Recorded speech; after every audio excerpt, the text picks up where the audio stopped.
नमस्कार दोस्तों, संस्कृति आईएएस के इस YouTube चैनल में मैं वरुण आपका स्वागत करता हूं। आज हम लोग एक बेहद ही गंभीर मुद्दे पर बात करेंगे। ये काफ़ी संवेदनशील मुद्दा है और इससे रिलेटेड जो भी इम्पोर्टेंट टॉपिक्स होंगे, जो भी इम्पोर्टेंट सब टॉपिक्स होंगे, सभी को हम लोग इसमें कवर करने का प्रयास करेंगे। तो ये काफ़ी वृहद तरीके से कवर करेंगे, जिसमें मुख्य परीक्षा और प्रारंभिक परीक्षा दोनों के प्रश्न जो हैं वो कवर हो जाएं। आप देख रहे होंगे टॉपिक कि डॉलर के सामने गिरता रुपया। क्या है ये पूरा मामला, इसको सबसे पहले समझने का प्रयास करते हैं। तो चलिए कुछ बातों को सबसे पहले देखते हैं। देखिए, यहाँ पर आप देख रहे हैं, जब अभी मैं आपसे बात कर रहा हूँ तो एक डॉलर कितने रुपए में है। अभी फ़िलहाल जब मैं अभी आपसे बात कर रहा हूँ तो ये 79.99 इंडियन रुपीज़, और आप देखेंगे कि ये 80 रुपये और उसके पार भी चला गया था। फर्स्ट टाइम एवर ऐसा हुआ था कि $1 80 रुपये और उसके पार चला गया था। तो ये आप देखिए 20 जुलाई का ये डेटा है, 10:30 AM का। चलिए,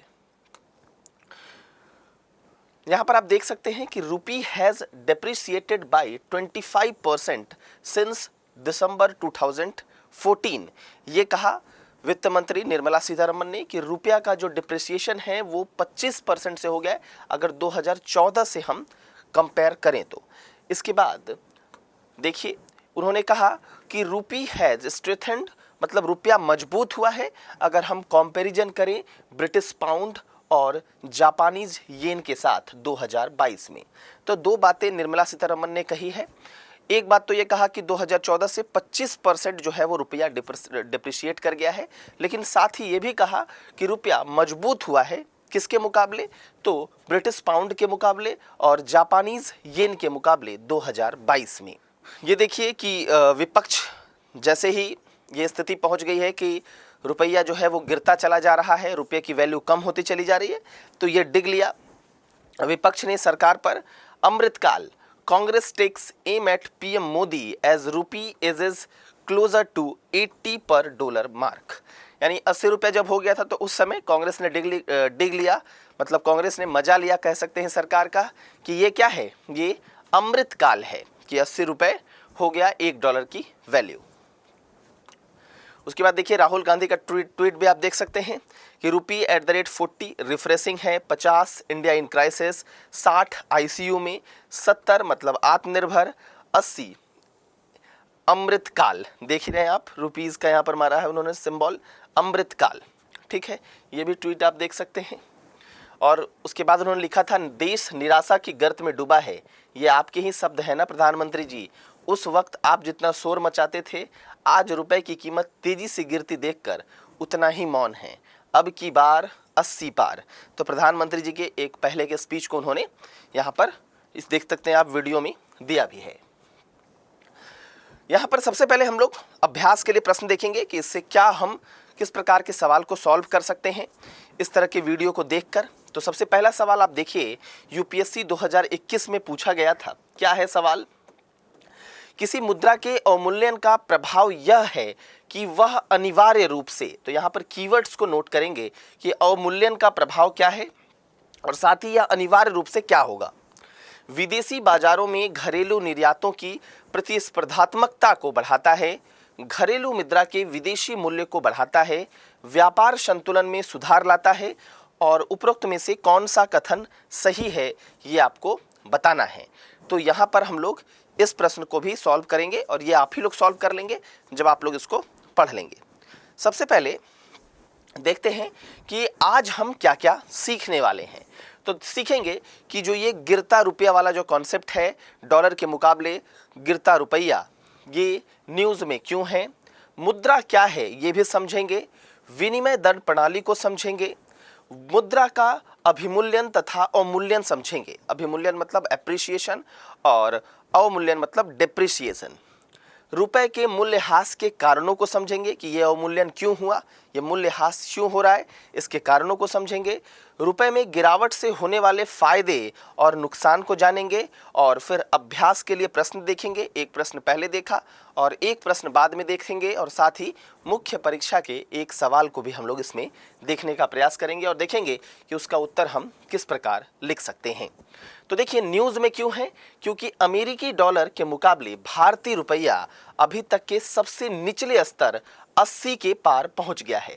कहने का मतलब है कि $1 बराबर अगर बात करें तो 80 रुपया, इंडियन रुपीस में 80 हो गया है।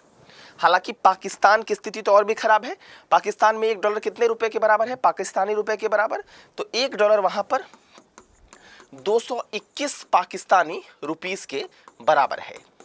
ठीक, तो इस ऐतिहासिक गिरावट के कारण कई विपक्ष के नेताओं ने प्रधानमंत्री मोदी को घेरना शुरू किया है और आपने देखा ही कि वो जो है वो किस प्रकार से राहुल गांधी जी ने इस पर ट्वीट किया है। सबसे पहले देखते हैं कि मुद्रा क्या है, इसको समझते हैं।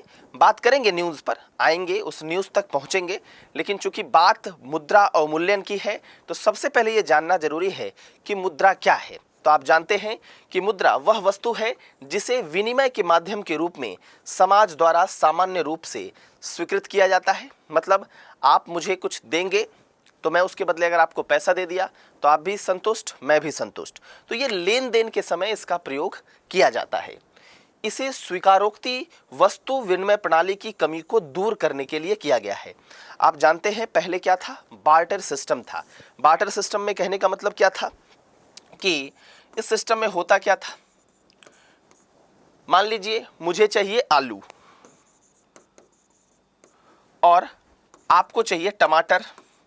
मेरे पास टमाटर है, आपके पास आलू है, तो आप क्या करेंगे, मुझे आप आलू दे देंगे और उसके बदले मैं आपको टमाटर दे दूंगा। तो ये क्या था, वस्तु विनिमय प्रणाली। वस्तु के माध्यम से ही हम लोग लेन देन इसमें करते थे। लेकिन इसमें काफी गंभीर समस्या भी थी। गंभीर समस्या क्या थी कि मान लीजिए मुझे चाहिए आलू और आपके पास है आलू, लेकिन मैं करता हूं टमाटर पैदा।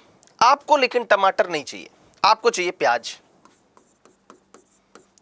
मेरे पास टमाटर है, मुझे आलू चाहिए, आपके पास आलू है लेकिन आपको प्याज चाहिए। तब आप क्या करेंगे, आप तो बदल नहीं सकते क्योंकि आपको टमाटर तो चाहिए ही नहीं, आपको ये चाहिए ही नहीं। तो फिर दिक्कत आएगी कि भाई आपको चाहिए प्याज और मेरे पास है टमाटर, तो यहां पर एक इशू क्रिएट हो सकता है। ठीक है, तो ये जो है बार्टर सिस्टम की एक कमी थी। अब आप क्या करेंगे, अब आप अपना नौकरी पेशा छोड़ करके उस व्यक्ति को ढूंढेंगे जो व्यक्ति आपसे आलू के बदले टमाटर ले। ठीक है, वो आलू दे, वो टमाटर दे और आप उसको आलू दें। इस प्रकार के व्यक्ति को ढूंढेंगे। ठीक है, तो ये एक समस्या है। साथ ही साथ ये और क्या करता है, यहाँ पर एक और इशू है। अब आप जब इस तरीके की समस्या से जूझने लगेंगे तो आप सोचेंगे क्या, अब आप सोचेंगे कि भाई मैं अपने घर में ही सब कुछ पैदा करता हूँ, आलू भी, टमाटर भी, प्याज भी। तो इससे क्या होगा, जो एक्सपर्टीज़ है, जो विशेषज्ञता है वो कम हो जाएगी, सब कुछ सबके यहाँ मिलने लगेगा। ठीक है, तो एक्सपर्टीज कम हो जाएगी। तो ये सब जो है वो बार्टर सिस्टम की खामियां हैं, जिसमें डबल कोइंसिडेंस ऑफ वांट्स, आपको भी वही चाहिए, सामने वाले को भी वही चाहिए, तो क्या करें, तो ये एक इशू बन सकता है। ठीक, इसके अलावा मुद्रा के प्रकार देखेंगे तो मुद्रा के प्रकार में आप देख रहे हैं एक मेटेलिक है जिसमें फुल बॉडीज कॉइन और टोकन कॉइन आता है। पेपर करेंसी पर थोड़ा सा बात करेंगे अभी। बैंक में आप देख रहे हैं कि एक पेपर ऑर्डर आता है जिसके अंदर चेक और डिमांड ड्राफ्ट आता है। एक डिजिटल ऑर्डर है जिसमें आप कार्ड जो देखते हैं, साथ में यूपीआई, नेट बैंकिंग और वर्चुअल में भी स्टेबल, अनस्टेबल और सेंट्रल बैंक्स। हमारा जो यहाँ पर मेन जो टारगेट है वो है पेपर। यहाँ पर क्या है, इसमें आपने एक नाम सुना होगा, फिड्यूशियरी करेंसी। फिड्यूशियरी करेंसी क्या होता है, वैसा करेंसी जैसे आप एक कागज का नोट ले लीजिए, उसका अपना आंतरिक मूल्य कुछ नहीं है, वो एक कागज है, लेकिन फिर भी वो किस लिए चलता है, क्योंकि लोगों को उस पर ट्रस्ट है। जैसे आप जो रुपया देखते हैं क्या है, मैं आपको 500 का एक कागज का टुकड़ा ही तो देता हूं और आप उसके बदले मुझे 500 का सामान देते हैं, तो उस कागज के टुकड़े पर आपको क्या है, ट्रस्ट, विश्वास है। ठीक है। तो फिड्यूशियरी मनी और उसकी एक लीगल बैकिंग होती है, मतलब वो कानूनी रूप से भी विश्वास योग्य है। तो फिड्यूशियरी मनी के अंतर्गत आता है फिएट मनी, और फिएट मनी के अंतर्गत आता है लीगल टेंडर, जिसमें दो प्रकार के लीगल टेंडर होते हैं, लिमिटेड लीगल टेंडर और अनलिमिटेड लीगल टेंडर। ठीक है। तो यहां पर मैंने आपको क्या बताया, फिड्यूशियरी मनी। फिड्यूशियरी मनी का मतलब क्या हुआ, जो क्या है, सामान्य लोगों के द्वारा उस पर विश्वास किया जाता है। जैसे हमारे पास जो 100 का नोट है, हमारे पास जो 500 का नोट है, उस नोट, उस कागज के टुकड़े की वैल्यू कुछ नहीं है, लेकिन फिर भी 500 के उस नोट से आपको 500 का सामान मिलता है, क्योंकि उस कागज के टुकड़े पर विश्वास है लोगों का। ठीक है। उसके अंतर्गत क्या आता है, फिएट मनी। फिएट मनी में क्या होता है, सरकार जो लीगल बैकिंग होती है, स्पेशली आप कह सकते हैं कि फिएट मनी का मतलब है कि उस पर लीगल बैकिंग है। उसका मतलब है कि उस कागज के टुकड़े का जो वैल्यू है वो लीगली रूप से सही है, कानूनी रूप से सही है। फिड्यूशियरी मनी के हिस्से के अंदर फिएट मनी आएगा, और फिएट मनी के अंदर आप देखिएगा दो चीजें आएंगी, लीगल टेंडर, और लीगल टेंडर दो भाग में बटेगा। तो fiduciary currency, fiat money, legal tender, और लीगल टेंडर दो भाग में, एक लिमिटेड लीगल टेंडर और एक अनलिमिटेड लीगल टेंडर। तो लिमिटेड लीगल टेंडर में आप क्या बोल सकते हैं, जैसे जो सिक्का है, कॉइन है, अब उसमें क्या है भाई, अगर आपके पास 50 पैसे का कॉइन है तो आप ऐसा थोड़े ना कि 1 लाख रुपया 50-50 पैसे करके ही पेमेंट कर दीजिएगा, तो वो क्या है, लिमिटेड है। तो 50 रुपए के कॉइन को आप सर्टेन अमाउंट तक ही किसी को दे सकते हैं। लेकिन अनलिमिटेड लीगल टेंडर का मतलब क्या है, अब जैसे आपके पास 2000 का नोट है तो आप 50 लाख रुपए 2-2 हजार करके दे सकते हैं, तो वहां पर मामला अनलिमिटेड है। लेकिन कॉइन के मामले में ये क्या हो जाता है, इस पर एक पाबंदी लग जाती है कि भाई आप इतना पैसा ही कॉइन के माध्यम से दे सकते हैं। जैसे 50 पैसे का 20 कॉइन ही आप दे सकते हैं, मतलब 10 रुपए तक ही आप 50 पैसा कॉइन के रूप में किसी को दे सकते हैं, नहीं तो वो स्वीकार करने के लिए बाध्य नहीं है। ठीक है। लेकिन जो अनलिमिटेड लीगल टेंडर है, जैसे आप अगर किसी को 5 लाख देना है और वो 2000 करके आप 5 लाख उसको दे रहे हैं, तो वो उसको स्वीकार करने के लिए बाध्य है, क्योंकि ये अनलिमिटेड लीगल टेंडर है। ठीक है। तो लीगली रूप से सही भी है, तो इसको आपको स्वीकार करना ही पड़ेगा। तो ये कुछ बातें हैं जो मुद्रा के प्रकार से संबंधित है। मुद्रा के कार्य में देखिएगा तो एक आ जाता है प्राइमरी, जिसको आप मेजर ऑफ वैल्यू और medium of exchange. Measure of value का मतलब क्या है, जैसे हाइट को मापा जाता है, मान लेते कितने फीट हैं आप, ठीक है, डिस्टेंस को आपने किलोमीटर में मान लिया, ठीक है। तो जो आपने कार्य किया है उसको किस में मापा जाता है कि भाई आपको इसके लिए 5000 रुपए मिलेगा। तो मतलब है कि आपके कार्य का मापक क्या है, जो आप चीज करते हैं उसका वैल्यू किस में मापा जाता है, मुद्रा में। ठीक है। मीडियम ऑफ एक्सचेंज है, लेन देन के माध्यम के रूप में इस्तेमाल होता है। आप टमाटर बेच रहे हैं, मुझे टमाटर चाहिए, मैं आपको 10 रुपए दूंगा, आप मुझे टमाटर देंगे, तो ये क्या है, लेन देन के रूप में भी मुद्रा का प्रयोग होता है। तो एक तो मेजर ऑफ वैल्यू है, जिस प्रकार हाइट हम लोग फीट में नापते हैं, जिस प्रकार अन्य चीज़ों को जैसे डिस्टेंस को हम लोग किलोमीटर में नापते हैं, उसी प्रकार अगर हमको किसी के कार्य का माप करना है तो क्या बोलते हैं हम सबसे पहले कि उसको महीने में कितना सैलरी देंगे, 10,000 रुपए की सैलरी देंगे। तो उसके कार्य करने का मापक यहाँ पर क्या आ गया, सैलरी। वो किस में नापा हमने, पैसे में, तो वो हो गया 10,000 रुपए। तो ये एक मेजर ऑफ वैल्यू है और मीडियम ऑफ एक्सचेंज भी है।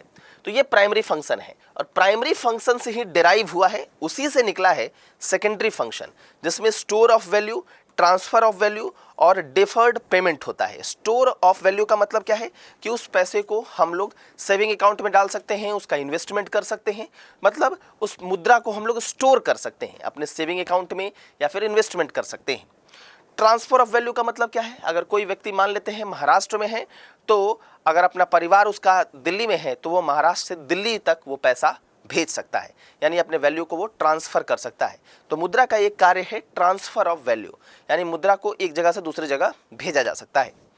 डिफर्ड पेमेंट का मतलब क्या होता है, आपने सुना होगा कि बाद में पेमेंट करो। जैसे आपने एक चीज़ ये ध्यान दिया होगा कि अगर मान लो DTH वगैरह का पेमेंट करना है तो उसमें क्या होता है, उसमें एक ऑफर आता है कि भाई आप 6 महीने का एक साथ ले लो, मैं आपको 15 दिन फ्री में दे दूंगा।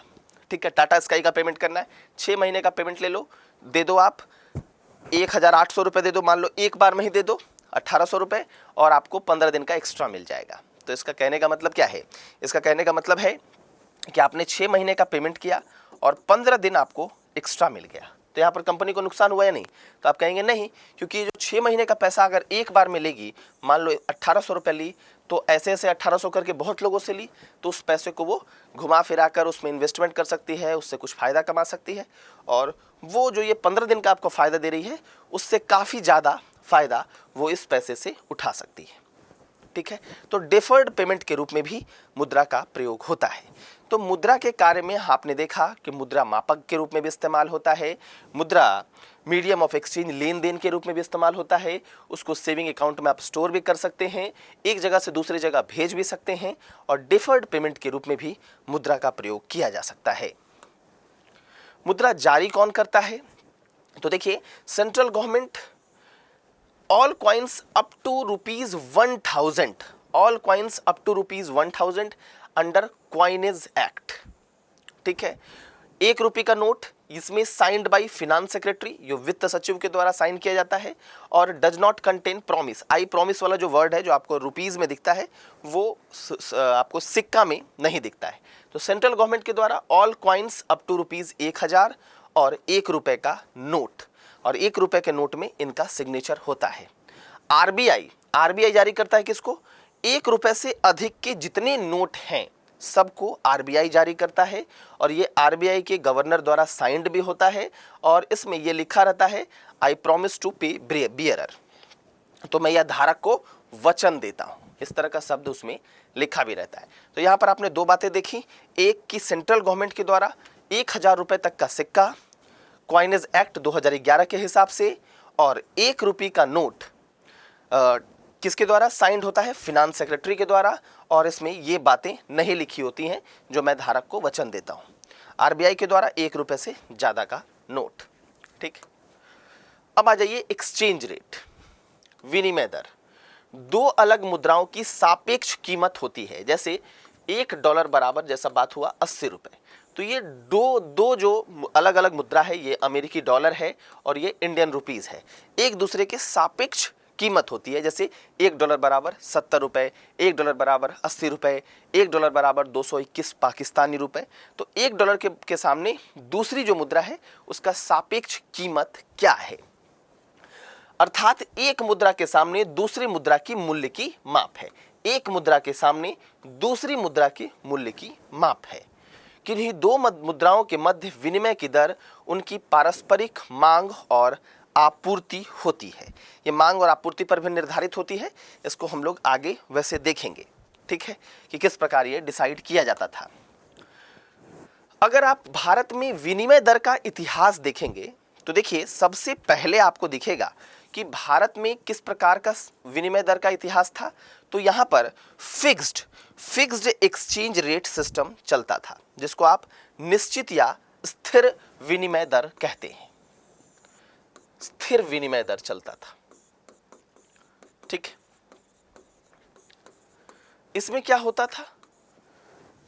इसमें जो सेंट्रल अथॉरिटी है जैसे आरबीआई, वो डिसाइड कर देती थी कि भाई डॉलर के मुकाबले रुपया का वैल्यू क्या होगा। जैसे $1 बराबर ₹10, ये डिसाइड कर देती थी। ठीक है, कि $1 बराबर 10 रुपया होगा, $1 बराबर 15 रुपया होगा। अब क्या है, मान लो कि ढेर सारे लोगों को, हजारों लोगों को विदेश में एडमिशन लेना है, सब आरबीआई के पास गया।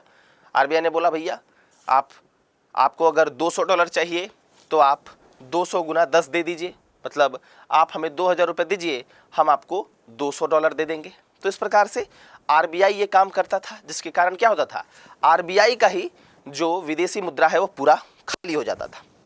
ठीक है, तो इस सिस्टम से मामला बना नहीं। तो इस सिस्टम में होता क्या था, जैसे मैंने आपको बताया, निश्चित विनिमय व्यवस्था या फिर स्थिर विनिमय दर, फिक्स्ड एक्सचेंज रेट। इसमें एक सेंट्रल अथॉरिटी ये डिसाइड करती थी कि एक्सचेंज रेट क्या होगा। तो यहाँ आरबीआई डिसाइड करता था।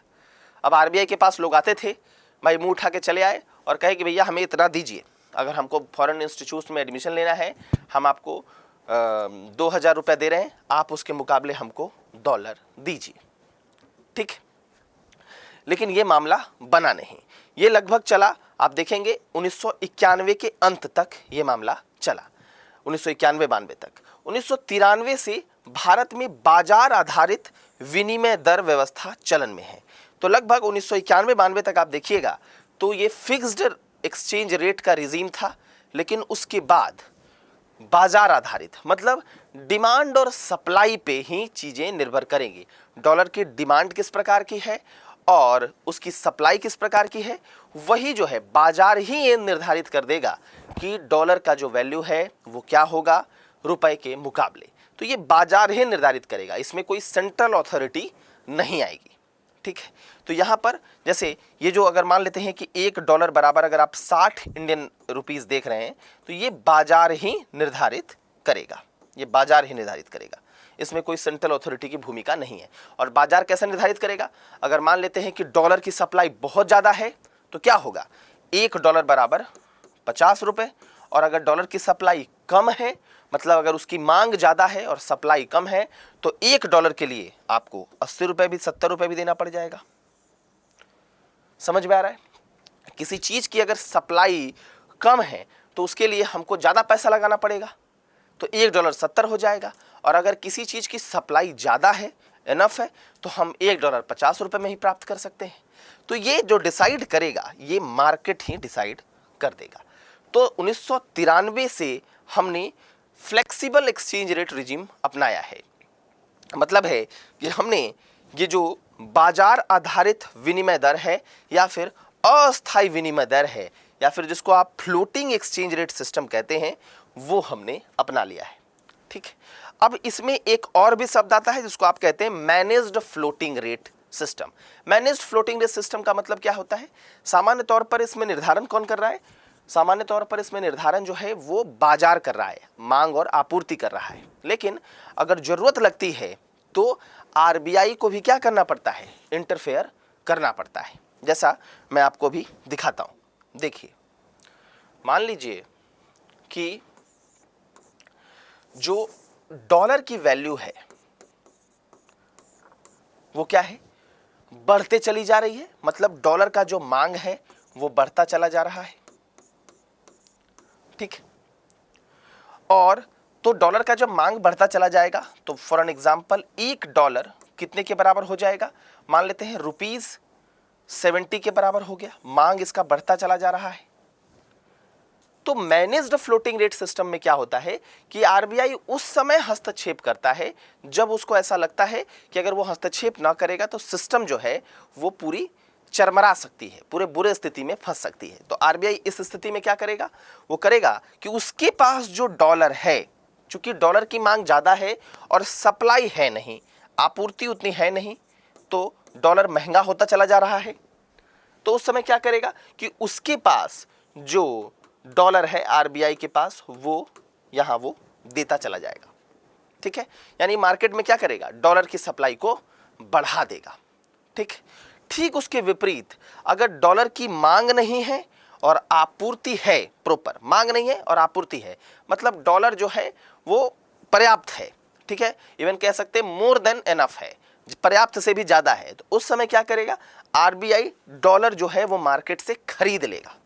तो जरूरत के हिसाब से काम करता है। अगर उसको लगता है कि डॉलर की वैल्यू बढ़ते चली जा रही है, रुपया को वो काफी कमजोर कर सकता है, उस समय वो डॉलर अपने पास से मार्केट में डालता है, और जब उसको लगता है कि डॉलर पर्याप्त है, पर्याप्त से भी ज्यादा है, तो वो डॉलर को खरीद लेता है। तो इस प्रकार का काम आरबीआई करता है।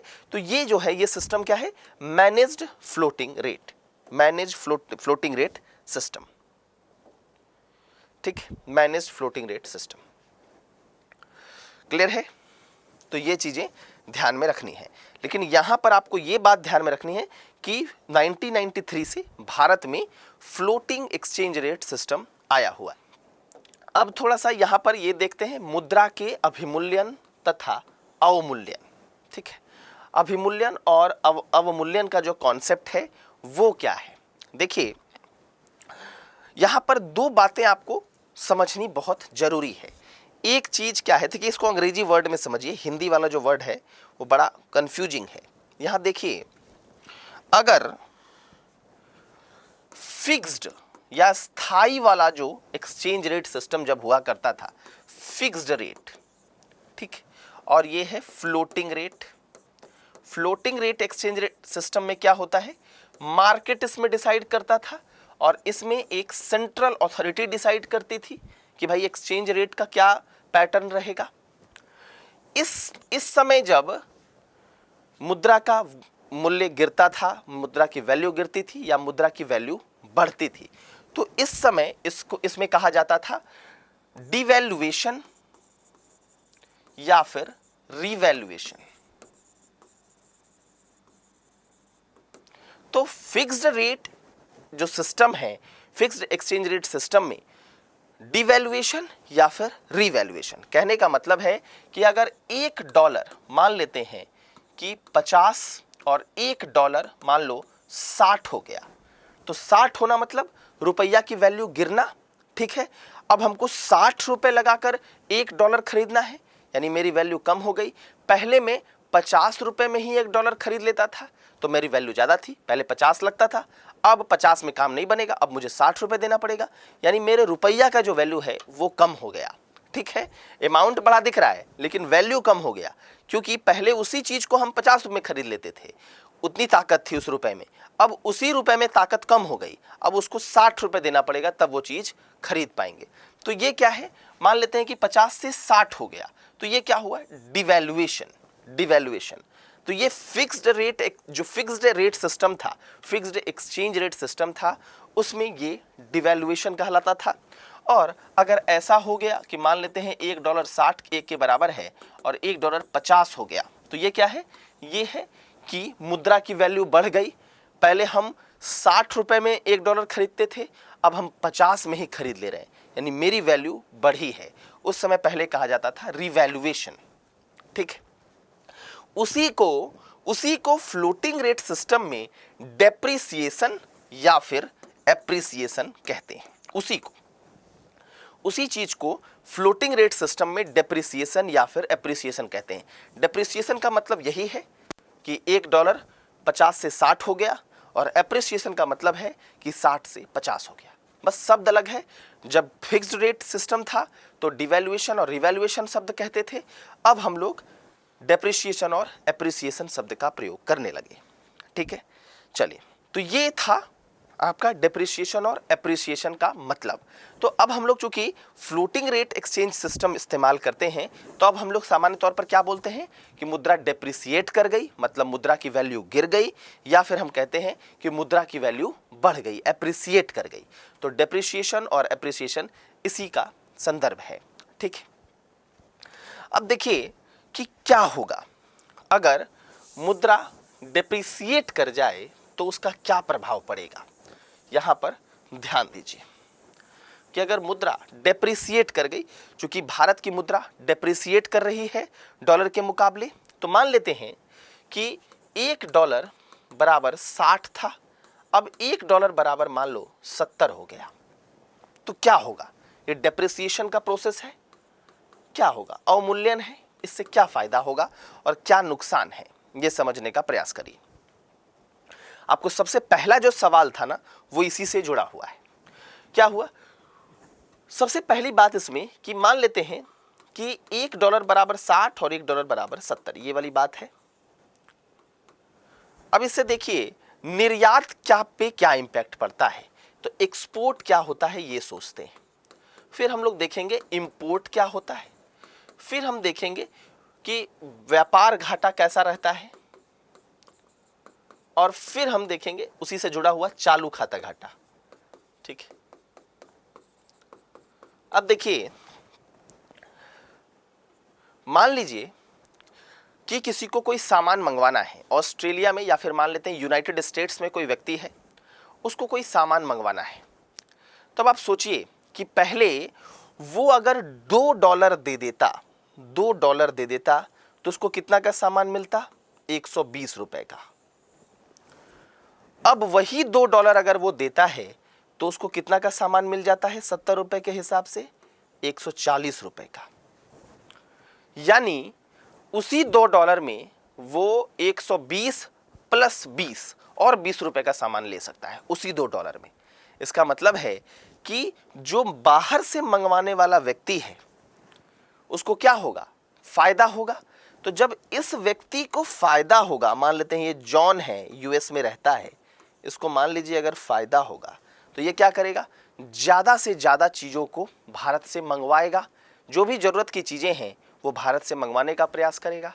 तो इस केस में क्या होगा, भारत से निर्यात जो है वो क्या हो जाएगा, बढ़ जाएगा। ठीक, अब ये सोचते हैं कि आयात पर क्या असर पड़ेगा। ये तो बाहर वाले लोगों ने मंगवाया। अब मान लेते हैं कि भारत में कोई एक व्यक्ति है जिसका नाम है राजकुमार।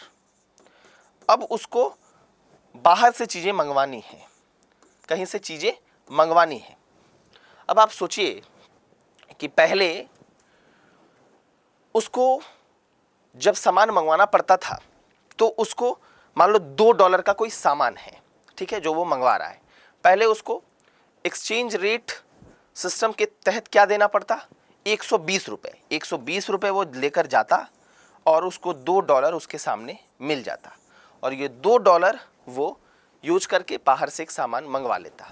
अब क्या है, अब उसको $2 प्राप्त करने के लिए 140 रुपये चाहिए होंगे, यानी 20 रुपये अब उसको एक्स्ट्रा देना पड़ेगा, तब जाकर वो बाहर से चीजें मंगवा पाएगा। यानी आयात कैसा हो जाएगा, महंगा। कैसा हो जाएगा, महंगा। आयात हो जाएगा महंगा। तो डिप्रिसिएशन से आयात महंगा हो जाएगा। अब ये तो भले बात है कि एक्सपोर्ट आसान हो जाएगा, आयात महंगा हो जाएगा, लेकिन भारत जैसे देश में जहां पर इंपोर्ट हम ज़्यादा करते हैं, देखते हैं आप क्रूड ऑयल वगैरह का इंपोर्ट करते हैं, कच्चा तेल का, और एक्सपोर्ट हम कम करते हैं। तो उस केस में क्या होगा कि मान लीजिए कि हमारा जो व्यापार है, व्यापार घाटा, जिसको आप वायलेंस ऑफ ट्रेड कहते हैं, व्यापार संतुलन, तो यहाँ पर व्यापार को हमारा क्या लग जाएगा, घाटा लग जाएगा। व्यापार संतुलन में क्या हो जाएगा, डेफिसिट आ जाएगी। व्यापार संतुलन पर क्या असर पड़ेगा, यहाँ संतुलन लिख दीजिए, क्या असर पड़ेगा, डेफिसिट, घाटा हो जाएगा। क्योंकि इसमें क्या होता है व्यापार संतुलन में, जिसको आप बैलेंस ऑफ ट्रेड कहते हैं, निर्यात माइनस आयात। अब निर्यात माइनस आयात जब होगा तो आप खुद सोचिए कि निर्यात का तो वैल्यू बढ़ा, क्योंकि निर्यात तो बढ़ेगा, लेकिन आयात तो महंगा हो गया ना, और हम ज़्यादा आयात करते हैं। इसका मतलब है कि ये वाली वैल्यू ज़्यादा है। अगर ये 20 से 30 भी हो गई है, लेकिन ये 30 से 100 हो गई, ये ज़्यादा होने के कारण ये भी बढ़ा, लेकिन ये ज़्यादा है, इस कारण से वैल्यू नेगेटिव में आएगी, तो हमको व्यापार घाटा हो जाएगा। और व्यापार घाटा से ही जुड़ा है क्या, उसी के कंपोनेंट से जुड़ा है चालू खाता घाटा, तो हमको चालू खाता घाटा हो जाएगा।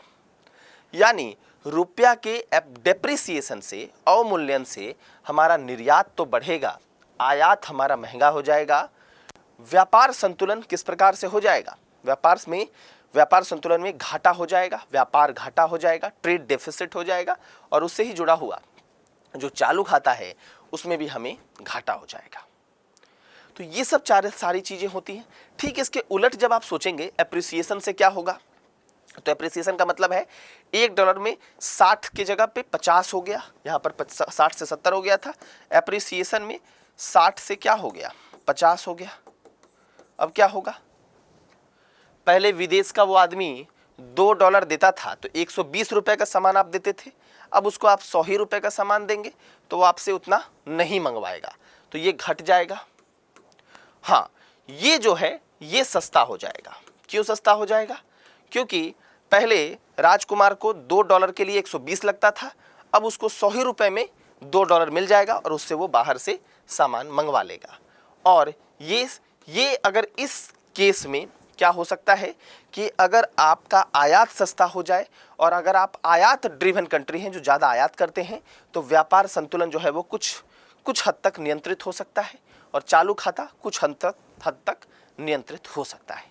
तो एप्रिसिएशन से तो ये सब हो जाएगा और डेप्रिसिएशन से ये हो जाएगा। ठीक, तो ये तो है कि ये हो जाएगा। भारत में ये हुआ कैसे, इस पर भी आगे हम लोग डिस्कशन करेंगे। अब आपके मन में एक सवाल ये उठता होगा कि अगर हम $1 बराबर मान लो ₹1 हो जाए तब क्या होगा, बराबर हो जाए। 1947 के समय हालांकि 3.3 रुपया था, और ये धीरे धीरे बढ़ता चल गया। 1985 में भी आपको कुछ दिखेगा, 1992 में भी दिखेगा, फिर 2011 और फिर अब तो आप 80 के करीब देख रहे हैं। तो ये धीरे धीरे बढ़ता चल गया। $1 बराबर अगर ₹1 हो जाए तो इससे क्या नुकसान होगा और क्या होगा। अब देखिए, कोई विदेशी व्यक्ति है, यूएस का कोई व्यक्ति है, उसको इन्वेस्टमेंट करना है, तो वो भारत क्यों आएगा? भारत में भी तो उसको उतना ही पैसा लगेगा। $2 मतलब $2, $3 मतलब ₹3। वो तो तब भारत आता ना जब उसको $3 में ₹180 मिल जाता, तो उसका $3 में ही एक लेबर का पेमेंट हो जाता, मान लो एक श्रमिक का पेमेंट कर देता। लेकिन अब $3 बराबर क्या है? ₹3 है इस केस को अगर मानते हैं तो, ठीक है। तो उसको विशेष फायदा तो मिलेगा ही नहीं। तो भारत के लोगों को क्यों हायर करेगा? वो अपनी जगह के ही लोगों को हायर करेगा। भारत में आकर निवेश क्यों करेगा? निवेश तो तब करता ना जब भारत में चीजें उसको सस्ती लगती और भारत से उसको फायदा ज्यादा मिलता। अब दोनों तो बराबर ही है, तो फिर ना भारत से उसको चीजें सस्ती मिलेंगी, ना भारत से उसको रिटर्न ज्यादा मिलेगा, तो फिर फायदा वैसा कुछ है नहीं, ठीक है। तो इसीलिए क्या है कि और क्या समस्या आ सकती है? एक समस्या तो ये है कि भाई भारत में ही क्यों करेगा? इन्वेस्टमेंट अपने यहाँ करेगा, वहाँ इंफ्रास्ट्रक्चर भी सही है, तो जब चीज़ें इक्वल रहेंगी तो वहीं करेगा। अब इससे क्या हो जाएगा? $1 बराबर ₹1 है, तो सब लोग क्या सोचेंगे? कितना सस्ता हो गया मामला। अब सब लोग क्या सोचेंगे? सब लोग सोचेंगे चले जाओ, सबको ही जो है विदेश में ही जाके सेटल हो जाएंगे। अभी क्या है, आपको विदेश में जाने में ₹1 करोड़ जब आप लगाएंगे तब आप जाकर विदेश में पढ़ पाएंगे। उस समय क्या है, आपके पास जितना रुपया है उतना डॉलर दीजिए और चले जाइए विदेश में आराम से एकदम, क्योंकि दोनों की वैल्यू बराबर है। अभी आपको $1 बराबर अगर 60 है, ठीक है, तो आपको अगर ₹600 अगर आप देंगे तब जाकर आपको $10 की कोई चीज मिलेगी। और उस समय क्या है, ₹600 देंगे तो $600 की चीजें मिल जाएंगी। अभी क्या है, $10 की चीजें मिलेंगी, तो उस समय $600 की चीजें मिल जाती, मतलब आराम से आप वहां जाकर शिफ्ट हो जाएंगे। $1 बराबर ₹1। अब आराम से चले जाइए अमेरिका, आराम से वहीं सेटल हो जाइए। तो भारत में कोई रहना ही नहीं चाहेगा, सब सोचेगा चलो भाई आराम से सस्ता में ही विदेश पहुंच जाएंगे, क्योंकि दोनों की वैल्यू सेम है। रुपये लेके विदेश चले गए तो उससे कोई फायदा नहीं होगा, भारत को नुकसान हो जाएगा, ठीक है।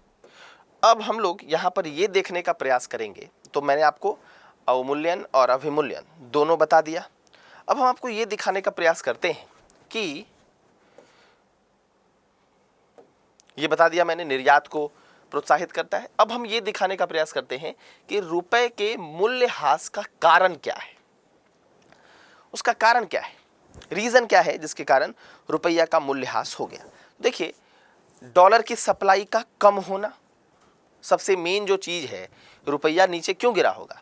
अगर डॉलर की सप्लाई बनी रहती तब तो रुपया का वैल्यू नहीं गिरता, ठीक है। अब डॉलर की सप्लाई कम हो गई है, तो जिस चीज की सप्लाई कम हो जाती है उसके लिए मांग बढ़ता है। तो पहले जो डॉलर ₹60 मिल जाता था वो ₹80 मिलेगा, क्योंकि डॉलर की सप्लाई कम हो गई। तो आपको इस कारण को पहचानना पड़ेगा कि डॉलर की सप्लाई कम क्यों हुई है। अगर आप ये पहचान लेंगे कि डॉलर की सप्लाई कम क्यों हुई है, तो फिर आप चीजों को समझ जाएंगे, ठीक है। तो डॉलर की सप्लाई को के कम होने का पीछे का एक रीजन क्या है? कोविड-19 के कारण टूरिज्म कम हो गया, तो बाहर से लोग जो डॉलर लेकर आते थे वो लेकर नहीं आ पा रहे हैं। ये फैक्टर आपने श्रीलंका के समय भी देखा। श्रीलंका तो हालांकि टूरिज्म से ही चलता है, टूरिज्म उसका एक सबसे बड़ा जीडीपी में योगदान देने वाला सेक्टर है, लेकिन वैसा प्रभाव भारत में नहीं है। हालांकि भारत में भी टूरिस्ट नहीं आने के कारण, विदेशी टूरिस्ट नहीं आने के कारण डॉलर कम हो गया। तो एक कारण तो आप ये समझ लिए। दूसरा, वित्त मंत्री ने भी कहा कि $14 बिलियन जो है, $14 बिलियन यहाँ से लोग लेकर, जो फॉरेन पोर्टफोलियो इन्वेस्टर्स हैं, एफपीआई है, वो यहाँ से लेकर चले गए। तो मतलब सोचिए, आप इतना डॉलर एक बार में जब भारत से चला जाएगा तो क्या होगा? डॉलर की सप्लाई में कमी आ जाएगी, तो फिर रुपया का वैल्यू जो है वो गिरेगा, ठीक। तो इतना डॉलर लेकर चले गए। इसके पीछे का रीजन क्या है? जो मॉनेटरी पॉलिसी है, वो फेडरल जो बैंक है अमेरिका का, यूएस फेडरल रिजर्व ने क्या किया है? टाइट कर दिया है मॉनेटरी पॉलिसी को। टाइट करने के पीछे का कारण क्या है? क्योंकि यूएस में इन्फ्लेशन आया हुआ है, महंगाई है थोड़ी सी, तो वहाँ पर जब महंगाई होती है तो मॉनेटरी पॉलिसी को टाइट कर दिया जाता है, टाइट बना दिया जाता है। मौद्रिक नीति को टाइट बनाने के पीछे का लॉजिक क्या है? अगर मौद्रिक नीति सख्त होगी, टाइट होगी, तो क्या होगा? इंटरेस्ट रेट बढ़ेगा, और जब इंटरेस्ट रेट बढ़ जाएगा तो लोग लोन लेने नहीं जाएंगे, और जब लोग लोन लेने नहीं जाएंगे तो लोगों के पास पैसा कम होगा, और जब लोगों के पास पैसा कम होगा तब डिमांड कम करेंगे, और जब डिमांड कम करेंगे तो धीरे धीरे इन्फ्लेशन कंट्रोल हो जाएगा।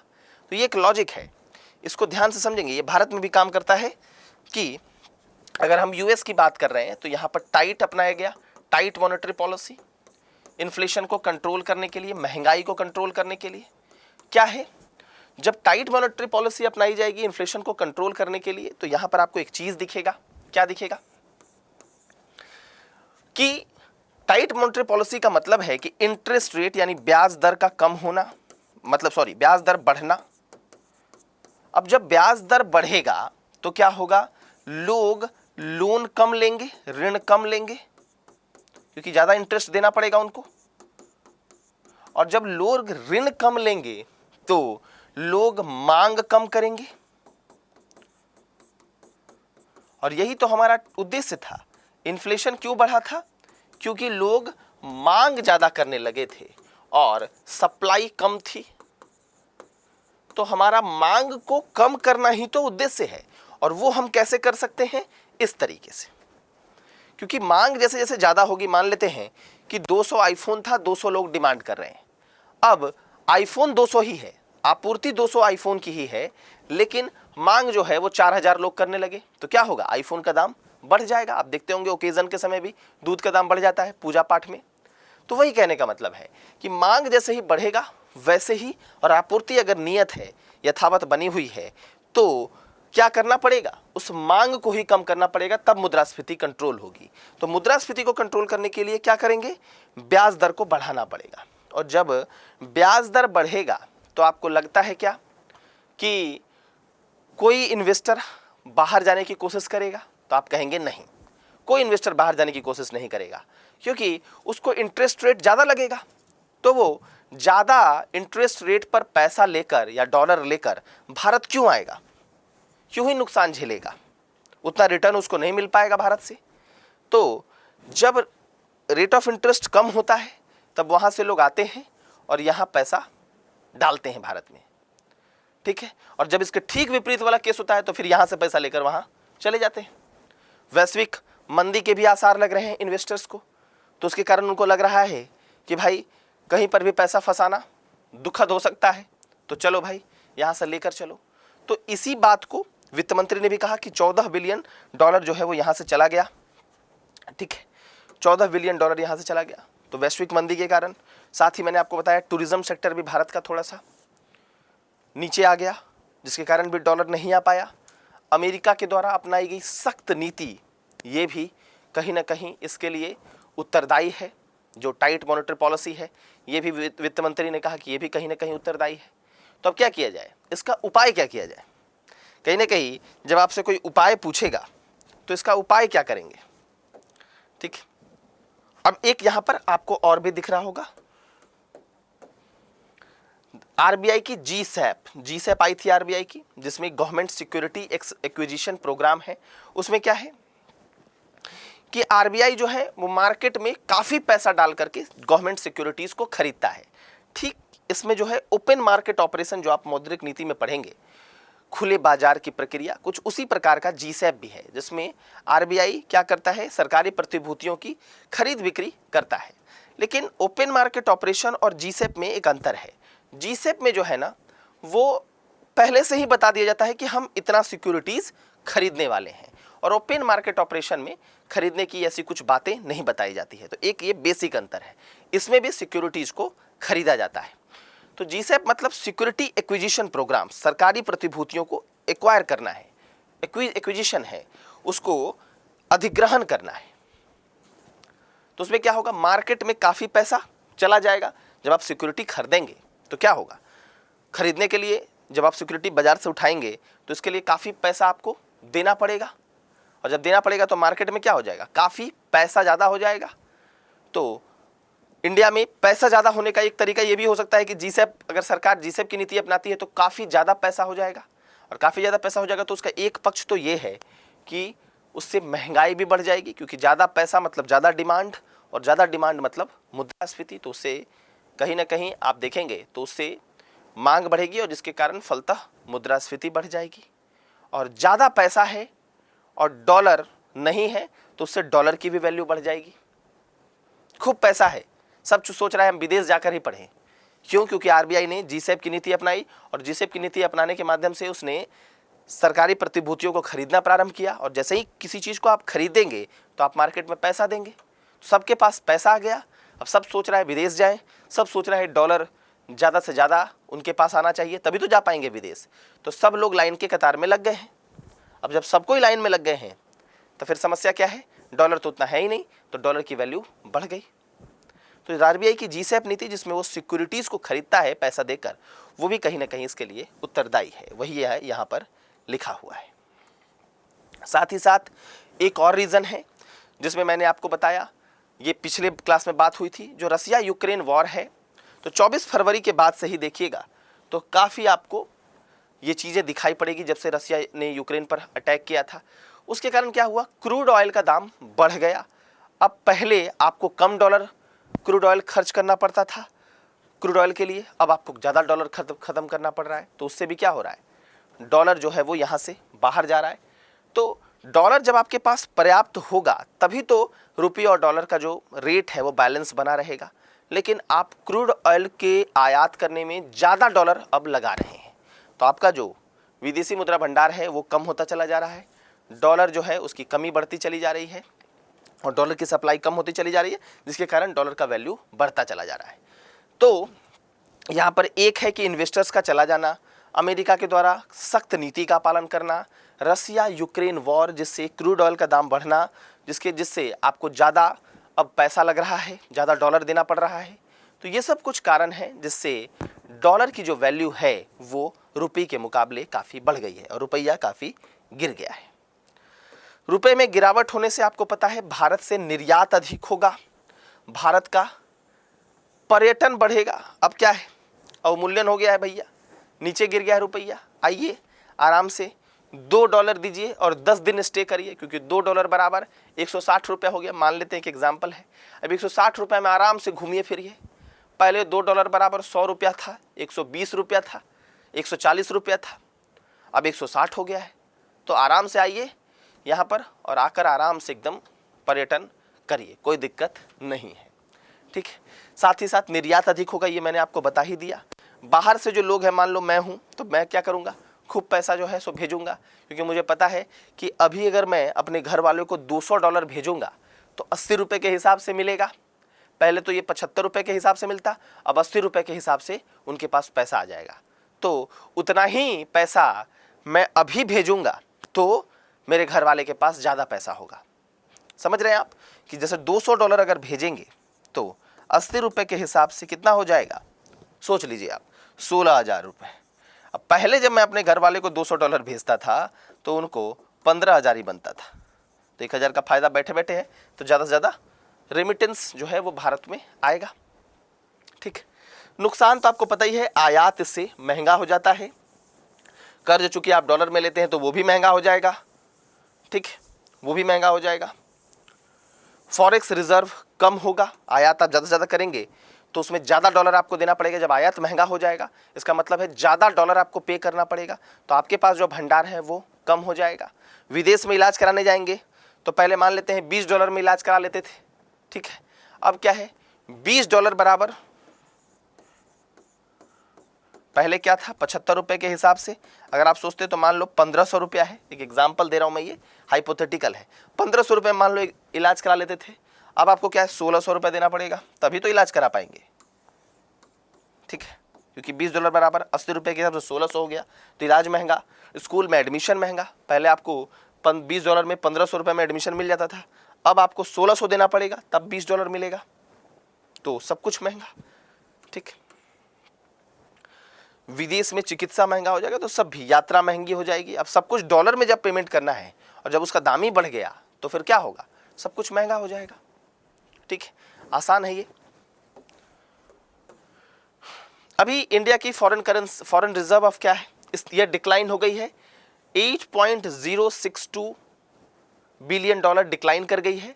15 महीने में, एक 15 महीने लो है, 15 महीने मतलब टू अ 15 मंथ लो कितना हो गया है, 580.252 बिलियन। 8 जुलाई 2022 का न्यूज़ है ये। तो जो सप्ताह 8 जुलाई 2022 को एंड हुआ, उस समय अपने 15 महीने में ये सबसे लोएस्ट है। लास्ट 15 मंथ में देखा जाए तो ये सबसे लो स्टेटस में आ गई है, लो नंबर्स में दिख रही है लास्ट 15 मंथ से अगर कंपेयर करें तो। और इसमें इतना का जो है 8.062 बिलियन डॉलर का डिक्लाइन भी देखा गया है। अब देखिए, जो हम लोगों ने सवाल स्टार्टिंग में देखा था, एक सवाल आपके लिए, एक सवाल कल आप बना के रखेंगे और कमेंट करेंगे।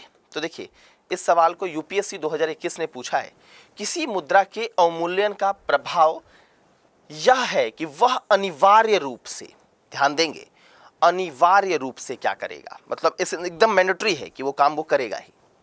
विदेशी बाजारों में घरेलू निर्यात की प्रतिस्पर्धात्मकता को बढ़ाता है। तो आपको ये ऑब्वियस पता है कि विदेशी जो हमारा जो निर्यात है अवमूल्यन होने से क्या होता है, बढ़ता है। तो ऑब्वियसली ये प्रतिस्पर्धात्मकता को बढ़ाएगा, कॉम्पिटिटिवनेस को ये बढ़ाएगा। हमारी वस्तुएं भी आसानी से विदेशी बाजार में जा पाएगी, क्योंकि मुद्रा का अवमूल्यन हुआ है तो आराम से निर्यात अब किया जा सकेगा। तो निर्यात ज़्यादा होता है और आयात महंगा हो जाता है, ये ध्यान में रखना है। तो ये स्टेटमेंट जो है ये सही है। कह रहा है व्यापार संतुलन में सुधार लाता है। ये स्टेटमेंट को अगर आप ये करते हैं तो इससे आपका दो ऑप्शन डिसाइडिंग है, ये वाला और ये वाला।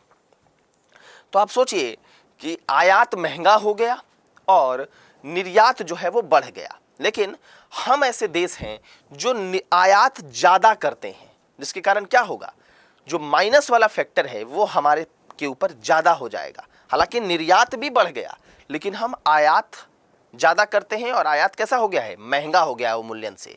तो इसको आप ऐसे समझ सकते हैं कि अगर व्यापार संतुलन की बात करें तो निर्यात माइनस आयात है। तो मान लेते हैं आप एक हाइपोथेटिकल एग्जांपल कि 30 का निर्यात करते थे, ठीक है, और मान लेते हैं कि 50 का आप आयात करते थे, ठीक है। अब क्या हुआ कि निर्यात आसान हो गया, तो निर्यात मान लेते हैं कि आपका बढ़ गया। निर्यात आपने 70 का करने लगे, लेकिन आयात भी तो महंगा हो गया ना। आयात मान लेते हैं कि 120 का हो गया, तो अभी भी क्या हो जाएगा, अभी भी आपके पास व्यापार घाटा ही होगा, ठीक है, हमारे देश के बारे में अगर हम सोच रहे हैं तो, ठीक है। लेकिन अगर वही चाइना के बारे में सोचें तो क्या होगा, आयात वो कम करता है, निर्यात ज़्यादा करता है, तो ये वैल्यू उसका ज़्यादा हो जाएगा, ये कम हो जाएगा। तो मान लीजिए ठीक पलट लीजिए, 120 इधर कर दीजिए, 70 इधर कर दीजिए, तो उसका 50 हो जाएगा पॉजिटिव में। तो ये कोई ज़रूरी नहीं है कि ये व्यापार संतुलन में सुधार ही लाएगा। भारत के केस में ये उल्टा पड़ सकता है, क्योंकि भारत आयात ज़्यादा करता है, आयात महंगा है भारत में, ठीक है। घरेलू मुद्रा के तो तीसरा नंबर ऑप्शन अगर आप काट लेते हैं तो ये काट लिया, ये काट लिया, तो तीसरा नंबर अगर ऑप्शन आप काट देते हैं तो आपके पास दो ऑप्शन बचता है। अब इसको सोचिए, घरेलू मुद्रा के विदेशी मूल्य को बढ़ाता है। अरे विदेशी मूल्य को ये बढ़ाएगा कैसे, घरेलू मुद्रा का तो वैल्यू क्या हो गया, कम हो गया अवमूल्यन से। $1 पहले 50 में था, अब $1 70 में हो गया, तो घरेलू मुद्रा का वैल्यू क्या हो गया, कम हो गया ना। पहले इसी पेन को खरीदने में, मान लीजिए ये $1 है, इसको खरीदने में 50 रुपये लगाना पड़ता था, अब 50 रुपये में बात नहीं बनेगी, यानी मेरी वैल्यू कम हो गई, अब मुझे 80 देना पड़ेगा तब खरीद पाऊंगा। तो ये वैल्यू कम ना हो गई, ये वैल्यू बढ़ तोड़े गई। बढ़ती तब जब इस 50 के पेन को हम 40 में ही खरीद लेते, यानी मेरी मुद्रा की पावर बढ़ जाती, ठीक है। तो ये वाला स्टेटमेंट जो है वो सेकंड नंबर स्टेटमेंट जो है वो गलत है, जिसके कारण करेक्ट आंसर क्या है इसका, केवल और केवल एक। तो ये गलत, ये गलत, ठीक है। तो अभ्यास के लिए प्रश्न ये है, ये वाला आपको बना कर रखना है कि अवमूल्यन को रोकने के लिए आरबीआई या सरकार द्वारा सबसे संभावित उपाय नहीं है, सबसे संभावित उपाय नहीं है। आप अगर ये ऑप्शन को ही पढ़ लेंगे तो आपका काम हो जाएगा, क्योंकि मौद्रिक नीति, मैंने आपको बताया यूएस फेडरल रिजर्व के मामले में कि मौद्रिक नीति का प्रयोग कब करता है, जब उसको इन्फ्लेशन कंट्रोल करना रहता है, तो अब इस ऑप्शन से ही आपका काम बनेगा, वैसे आप इसको बनाकर रखेंगे। भारत के संदर्भ में रुपया का अवमूल्यन बहुत सारी चिंताओं के साथ मौकों का एक द्वार भी खोलता है। इस संबंध में आप अपनी सहमति असहमति प्रस्तुत करें। तो देखिए यहां पर सबसे पहले आप बताएंगे कि अवमूल्यन क्या होता है। रुपया का गिरना, ठीक है, $1 बराबर 50 से $1 बराबर 70, यह अवमूल्यन है, डिप्रिसिएशन है। ये फ्लोटिंग एक्सचेंज रेट सिस्टम में हम इसका प्रयोग करने लगे, ठीक है, डिप्रिसिएशन बोलने लगे इसको, ये आप बताएंगे। सेकंड में आप बताएंगे कि ये बहुत सारी चिंताओं के साथ, तो अवमूल्यन से नुकसान क्या है, अवमूल्यन का नुकसान क्या है। तो जैसे मैंने आपको बताया कि आयात महंगा हो जाना, व्यापार संतुलन प्रभावित होना, विदेशों में इलाज कराना मुश्किल हो जाएगा, विदेशों में स्कूल में एडमिशन लेना मुश्किल हो जाएगा, तो सब कुछ मुश्किल हो जाएगा। जो अवमूल्यन से नुकसान वाला जो टॉपिक था उससे आप नुकसान लिख लेंगे। फिर आपको लिखना है कि एक द्वार भी खोलता है, मौकों का एक द्वार, मतलब कुछ फायदा भी है, जैसे निर्यात बढ़ाना, निर्यात बढ़ जाएगा, इससे प्रेषण आएंगे, वहां से बाहर से पैसा आएगा, निर्यात बढ़ेगा, तो ये सब चीजें हो सकती हैं। तो कुछ फायदा भी होता है। लेकिन भारतीय संदर्भ में जो आप कंक्लूजन लिखेंगे, तो भारतीय संदर्भ में क्या है कि हम आयात ज़्यादा करते हैं, जिसके कारण हमारा व्यापार घाटा हो जाएगा और उससे चालू खाता घाटा हो सकता है। अगर हम वैसे देश होते जिस देश में निर्यात ज़्यादा होता है तब तो हमको फ़ायदा होता, लेकिन ऐसे देश जहाँ पर आयात हम ज़्यादा करते हैं तो वो महंगा हो जाएगा, जिससे हमें घाटा होगा, ठीक है। तो ये इस बातों को कुछ आप लिख सकते हैं और इसमें आप इस स्लाइड का प्रयोग कर सकते हैं, ये वाला स्लाइड, ठीक है, सब कुछ महंगा हो जाएगा। अब है कि भारत इस समस्या से कैसे निपट सकता है। तो इसमें तो एक चीज है, डी डॉलराइजेशन। आपने देखा इंडिया रसिया ने डी डॉलराइजेशन का कॉन्सेप्ट अपनाया है। डी डॉलराइजेशन का मतलब क्या है कि ऐसे चाइना के साथ भी कर सकता है कि भाई अब हम व्यापार डॉलर में नहीं करके क्या करें, चाइनीज युआन में करें, ठीक है, रसिया मतलब रुपीज रूबल में करें, इसमें करें। तो फिर हम जो डॉलर के प्रयोग हैं उसको जब हम कम करेंगे तो फिर हम पर ज़्यादा असर नहीं पड़ेगा। इंडिया पाकिस्तान, ठीक है, पता नहीं इसमें कहाँ तक पाकिस्तान सरकार की भी सहमति बनेगी। इंडिया पाकिस्तान भी जो व्यापार करेगा उससे क्या होगा, अगर मान लेते हैं कि इंडिया $1 बराबर, जैसे आपको पता है $1 बराबर इंडिया में अब लगभग मान लो 80 है और वहाँ तो 221 है पाकिस्तानी रुपीस। तो इंडिया और पाकिस्तान भी अगर जो व्यापार करे तो अगर डॉलर में ना करके रुपीस में करता है तो उससे दोनों को फायदा मिलेगा। तो रसिया इंडिया जिस प्रकार से रुपीस रूबल्स में करना चाह रहे हैं, चाइना के साथ भी आप युआन में कर सकते हैं, तो उससे डॉलर के प्रयोग में थोड़ी सी कमी आएगी और उससे आपको फायदा मिलेगा, जिसको आप डी डॉलराइजेशन कहते हैं। डी डॉलराइजेशन, इसको आप क्या कहते हैं, डी डॉलराइजेशन, डी डॉलराइजेशन, ठीक। तो डी डॉलराइजेशन इसको आप कहते हैं, ये कर सकते हैं। अब ये तो कर नहीं सकते कि आप यूएस फेडरल रिजर्व को कहें, भारत सरकार रिक्वेस्ट करे कि ज़्यादा से ज़्यादा आप डॉलर छापिए, ठीक है, तो डॉलर की सप्लाई बढ़ाइए, हमारे मार्केट में भी सप्लाई बढ़ जाएगी तो बैलेंस हो जाएगी चीज़ें। क्योंकि डॉलर की सप्लाई कम होने के कारण ही तो क्या हुआ है, डॉलर का वैल्यू बढ़ गया है। ऐसा तो कर नहीं सकते, क्योंकि इससे क्या होगा, अमेरिका को नुकसान हो जाएगा। क्यों? क्योंकि ज़्यादा डॉलर छापेगी तो इसका मतलब क्या है कि अमेरिका बाजार में भी ज़्यादा डॉलर हो जाएगा, तो फिर क्या होगा, सबके पास खूब डॉलर, तो क्या होगा, मांग बढ़ जाएगी, डिमांड बढ़ जाएगी, चीज़ों की आपूर्ति यथावत बनी है, मांग खूब बढ़ गई तो क्या हो जाएगी, महंगाई हो जाएगी, फिर वो इन्फ्लेशन का शिकार हो जाएगा। तो वैसा नहीं कर सकते, हम डी डॉलराइजेशन वाले कॉन्सेप्ट को अपना सकते हैं। तो ये कुछ ऐसी चीज़ें हैं जो आपको ध्यान में रखनी है।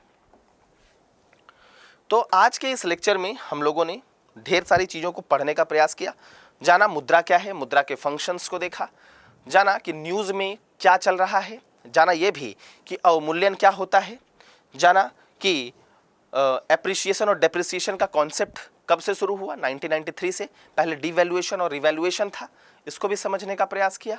और फिर समझा कि अवमूल्यन से नुकसान क्या है, अवमूल्यन के कुछ फ़ायदे आपको पता चला, भारतीय संदर्भ में क्या बातें हैं ये भी पता चली, मुख्य परीक्षा का सवाल लिखने का तरीका देखा, और एक जो प्रारंभिक परीक्षा में सवाल आए हैं उसको भी सॉल्व करने का प्रयास किया। तो इतना ही है आज के इस लेक्चर में। इस जो सवाल मैंने एक दिया था उसको सॉल्व करने का प्रयास करिएगा। Thank you very much.